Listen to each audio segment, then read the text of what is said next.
I've got some changes for you. This is fairly extensive, as a matter of fact. So everything on the right has come out of the deck, and everything to the left of it was the replacement. So the thinking is that, well, it's multiple things. So first of all, so I took out some counter spells, okay, and I took out the weakest talisman. So we're going to dump those. And what I brought in are two different disrupting scepters, and a way to go get them, of course, a demonic tutor for either one, along with extra creature removal. But because this Liliana doubles as creature removal, I brought in two disrupting scepters and two creature removal spells, and with Stoneforge Mystic, I basically got three different ways to go get or draw naturally an additional removal or disrupting scepter or both.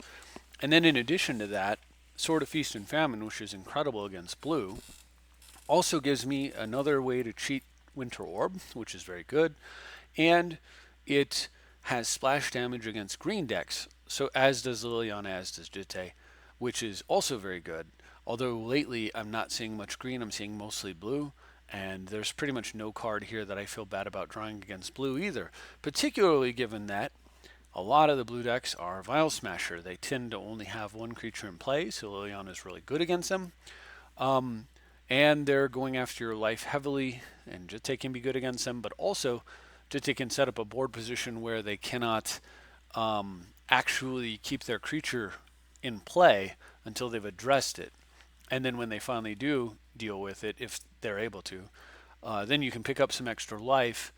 And so it's just all of it's really good. I think this is a much stronger overall setup than where I was at before. I think that um, I did have with the other cards in here, the deck was trying to be more reactionary, and because Cavern of Souls is fairly ubiquitous, um, you see a certain amount of Bosejus out there now, and some other things along those lines, Supreme Verdicts and such. I think that it's more important to be a proactive use proactive control elements like Jitte and Sword and Liliana rather than reactive ones like Counterspell. And I think that's a proper adaptation for the format. So let's take a look at some games and see how that holds true. I believe in one of these, there was one card different, and it was a mistake. I don't know if it was this set or not, so if it comes up, I'll mention it. But otherwise, I think it was the last set, so it may not even be relevant. So let's take a look at how this went. And as you're going to see, my opponents, well, this format really does need some adjustments. But here, you'll see. People ask me all the time, how good is this deck against Crom and Vial Smasher? Well, let's find out together again, like we seem to do in every video. So I've got a solid, but not like phenomenal hand to start with. But I drew that Force of Will, which helps a lot. And if I can draw another blue spell to go with this Fact or Fiction that I want to cast, yeah, now we're looking pretty good. The only thing is I've got to keep in mind my opponent's desire to cast Vial Smasher. So he goes for Smasher. I'm going to Fact or Fiction in response to see if I can get him to overvalue something like Jace, for example, which I think he may have. I get a Wasteland double counterspell. This is nice. All right, let's get rid of Vial Smasher and then Preordain because I'm actually trying to find blue because I'm a little shy on blue. I found blue. I did have to give away one of the cards I would have liked to force Will with, but I got a Dak Faden to replace it, and then he plays Chrome Mock. So I will not be forcing with Dak. We're going to dump my triple blue spell since I'm struggling a little bit with it. And since I have such a really good turn here, let's take one mana source, kill another, play two more, and pass for the turn. So I just picked up +3 on my side, -2 on my opponent's side. This is looking very nice. All right, we're going to plus up a little bit. Go ahead and get that Dimer Signet into play and cast the Dark Confidant with Counterspell backup. Opponent goes for Counterspell. I let it happen. Why? Because this is the turn where my opponent can cast either Vial Smasher or his big commander. I'm certain that he thought about it there. Maybe assuming I didn't have a counter since I let Dark Confidant go, and that should seem kind of crazy to him. I knew he had Wandering Fumarole, and the deck was likely dead if he made the play that he made now, but that was perfectly fine with me. Well, mostly fine, until I realized that I actually don't have, my mana doesn't break out the way that I wanted it to. I was sitting here trying and trying and trying to figure it out until I realized I'm going to have to just say Breya pass. I thought I was going to have an extra white after Breya, so I kind of made a mistake there. But if you think about it, it's not that bad. Look, the situation is right now I've got Thopter with active Jitte. I can go ahead and just Armageddon now. And in fact, having drawn a very nice follow-up, I'm going to go ahead and Merchant Scroll, and we're going to go get Gush. So I tap 2 islands, Gush some lands back into my hand, Smoke the World, equip, and that is it for Barizzle. He is dead full shizzle.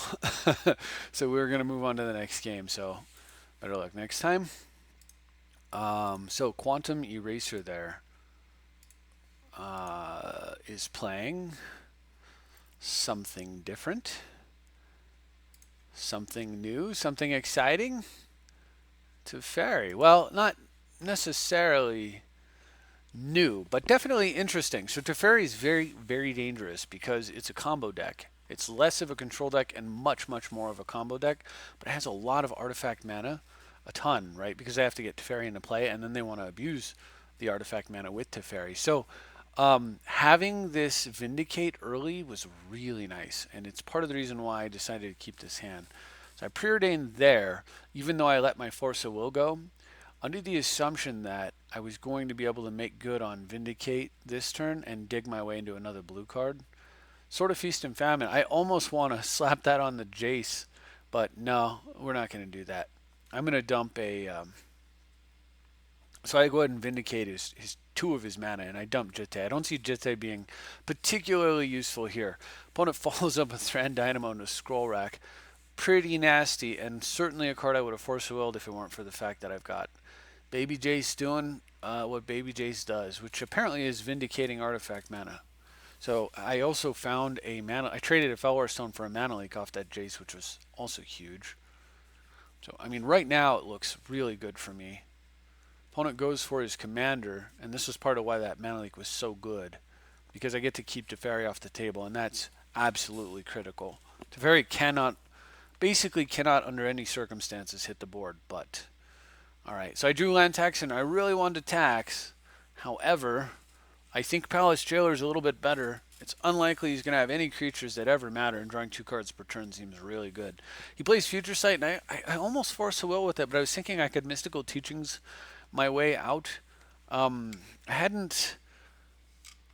miscounted actually, because I forgot that I don't have Disenchant anymore.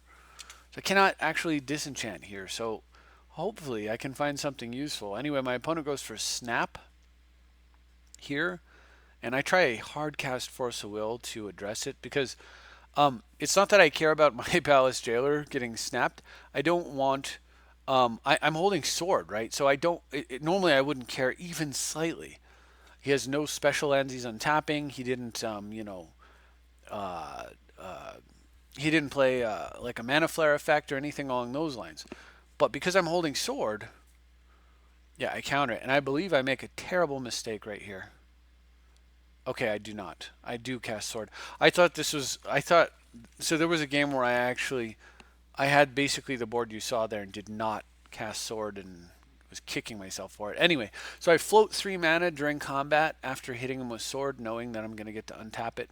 And I go ahead and use that mana to fetch up a Muddle, and post-combat I transmute into Inner Orb. And I actually minus Jace, targeting Mana Leak, just to make sure that the Orb gets down, because it's very important that it gets down. My opponent is picked up a counter... he's shuffled away a Time Walk, but he picked up a Vedalken Shackles that I knew he was going to get because of Future Sight. So I threaten to attack here. Nothing happens there. I go ahead and shrink my guy slightly. Only slightly because of Sword. And I had planned to play Breya, but I drew Demonic Tutor, so I adjust fire and go get Anguish Unmaking for Vedalken Shackles. Fortunately, he does not daze me. But I've been watching carefully what he's picked up, so it would have been I would have been shocked if he would have dazed me. I mean, I can't see every card because the scroll rack is very good at hiding things, but I can get a pretty good sense of what's going on over there. All right, so he gets to tax, or excuse me, I get to tax again, but I'm out. I'm out of targets because I'm still playing City of Traders, and I mean it is a good card, but I have been talking with Brian about possibly just cutting it and making it another basic land. Of course, I'm drawing 2 cards per turn already, so I don't even know that I necessarily need it, but still, I don't know. We'll see. All right, so hit him with sword during combat. During combat, we bug out. No, during combat, I should have tapped, let the sword resolve, and then impulsed is what should be happening. Oh no, flashing back teachings. There we go. That makes more sense. So I go get forbid, cast a signet, pass to the turn. I'm actually drawing so many cards that I have to discard. Opponent's got a counter spell, but he has no mana. And it's funny enough because I didn't bring up his discard pile, but I've been hitting him with the sword, right? I took a winter orb out of his hand. Quite funny. Anyway, so he goes for Mox Opal. He tutors for Mox Opal. I let that happen, and then he tries to play the Mox Opal. I forbid with buyback. And I believe that might be all she wrote for this guy. I think QE Quantum Eraser. I know. I guess he sticks around for a little bit longer. Okay, so I get to play a Breya who basically costs nothing, float an Ancestral for essentially free, and untap all my lands. I'm not playing lands, if you've noticed, and it's because I have Forbid. I've got 2 Forbids with buyback, plus a regular Forbid, plus a Deprive. So, alright, opponent goes for Chrome Mox. I'm getting ready to most likely just counter that thing. You can counter off the top. I'm going to Forbid with buyback, right? And then he'll counter off the top. I'll counter his counter and pick up more fuel for Forbid, at which point my opponent's just dead. So he just scoops it up. So QE is dead. QED. And we'll move on to the next game here against Puppy Puncher. And you'll see very strange thing here. This was not 2 games over the course of 2 days against Puppy Puncher. I got matched against him twice, which was rough because my opponent's playing Leovold. Might have been more rough for my opponent, though. Anyway, I've got a acceptable hand against Leovold. It is not incredible, but I preordain into Dark Confidant, and if it stays in my hand, this hand's a lot better. The question is, do I want to slam Confidant here? Well, I drew 4 so well. I will confidently slam Confidant here, and in response, my opponent casts Tainted Pact and takes a land. The card he put in his hand was Windswept Heath or Wooded Foothills, and when he did that, I had a very good feeling about how this deck was how this game was going. So he goes for Liliana. We're gonna force it immediately. Confidant lives. Yeah. I drew an Anguish Unmaking, so I can safely Vindicate here if I want to. But I actually decide the wiser course of action is Fellwar Stone Pass. My opponent's probably got no land, so it's unlikely he's going to say lay a land, duress me, and then play Leovold. And since he can't, and look at that, so much better. I could have Vindicated, but then who knows if he's sandbagging a land here. We never got to find out. But at any rate, even had I done that, so this is still stronger, right? I develop my mana base, counter the Putrefy. If he doesn't play land, then I Vindicate land. If he does play a land, then I play Breya. Because if he plays a land, I think my read that he doesn't have land is clearly true, but he may have drawn one this turn. So if he did, then I don't want to Vindicate a land and then have him draw one and play his commander. I'd rather put more pressure on the board and then let him play his commander and then just take that piece off the board, most likely with Breya's ability, and then maybe Vindicate a land if I want to. Only because I had an abundance of removal at that point. So, anyway, so we have to play again. Strangely enough, like I said, for 4 minutes, and we got to play again, and he ends up winning the die roll, so I suppose, or no, I end up winning the die roll, so I suppose, well, we'll see. He must have been, I don't know, somewhat frustrated. So I jokingly ask him if he's going to name advisors when he plays his Cavern of Souls, because that's the other creature type for Leovold, and he laughs. So I bolt his Deathrite end of turn, which I was really hoping to save for Leovold.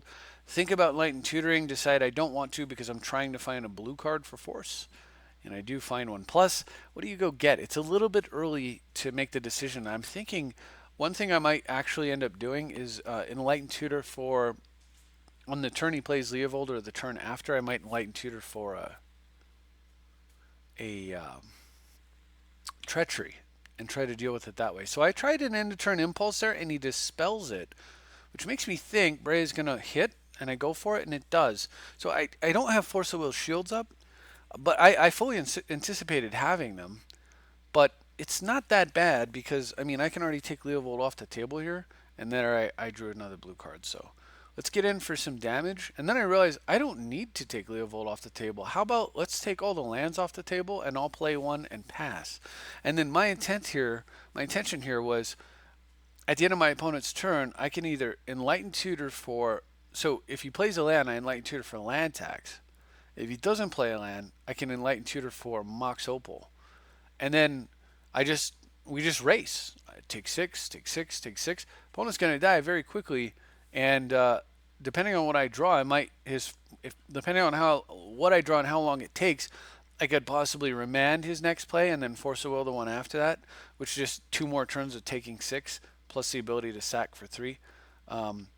I would of course have to sack the birds, most likely to kill Leovold if I were going to cast Remand, but maybe not. Maybe I just give him the card, or maybe I just force it. I don't know. But I think at that point I just had so much tempo that I think when he scooped, I think he was correct to do so. So finally, Autek is playing Vial Smasher. Woohoo! All right. Anyway, another cool person just playing a deck that I find so incredibly boring, and I keep a very very land heavy hand, all because I believe Stoneforge Mystic might actually be that good. I go for a Talisman. I drew a Cryptic, so I want this to stick.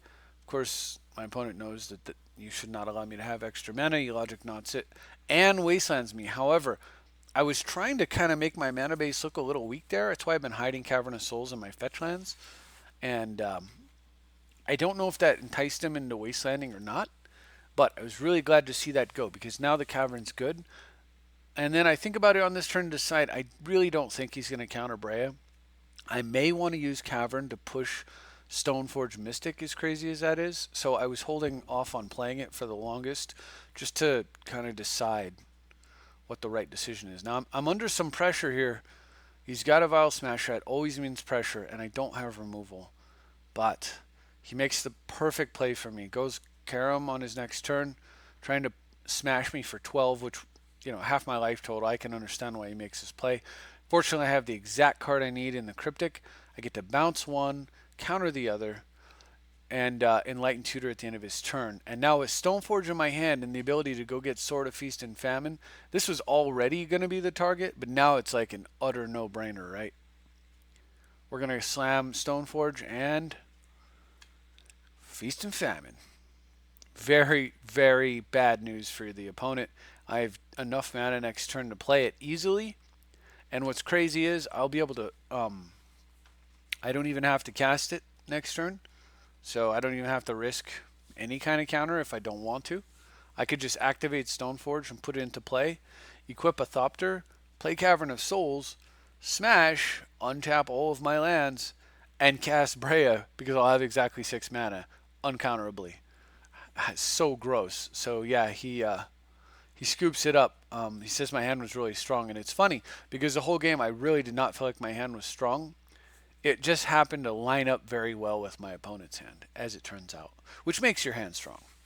But I don't know. It just wasn't as, this second Signet that I landed was the key, because it allowed me to make that Cryptic play after being wastelanded and having him counter my other Signet. Without that, it wouldn't have come together at all. But it did, and we win. And you got to see some of the cool, some of the newer cards come into play. Just a little bit, but enough, hopefully, that you enjoyed it. And that's all I've got for tonight. I'll look for more opportunities to play during the week. Thanks for watching, and I'll see you next time.